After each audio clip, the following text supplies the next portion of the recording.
засгийн газраас ахмадуудын нийгэм хамгааллыг сайжруулах арга хэмжээг үе шаттай авч хэрэгжүүлж байна. Оны ихээр бид арилжааны хаан банк, төрийн банк, Монгол банктай хамтарч нийгмийн даатгалын сангаас тэтгэвэр авж байгаа иргэдийн тэтгэврийн зээл барьцаалсан зээлийн хүүг бууруулах хугацааг нь уртасгах нөхцөлийг нь одоо сайжруулах арга хэмжээ авсан. За энэ зээлийн хүүг бууруулсан арга хэмжээ маань энэ 1-р сарын 16-наас хэрэгжиж одоо эхэлж байгаа гэж манай ахмадууд бол ойлгож байгаа.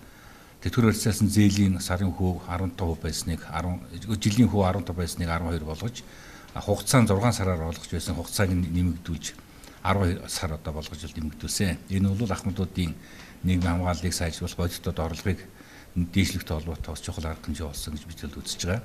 За өнөөдрийн засгийн газрын хуралдаанаар ахмадуудын нийгмийн хамгааллыг сайжруулах бас нэг одоо арга хэмжээ авч шийдвэрлэлээ. Өөрөөр хэлбэл нийгмийн даатгалын сангаас болон халамжийн сангаас тэтгэвэр авч байгаа иргэдийн тэтгэврийн хэмжээг нэмэгдүүлэх шийдвэр гаргалаа.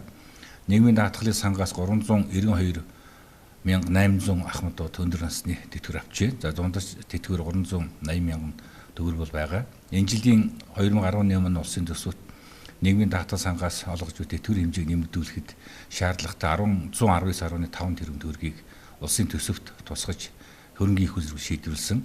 За өнөөдрийн засгийн газрын хуралдаанаар нийгмийн даатгал сангаас тэтгэвэр авж байгаа ахмадуудын тэтгэврийг 2 сарын 1-ээс нэмэгдүүлэх шийдвэр гаргалаа.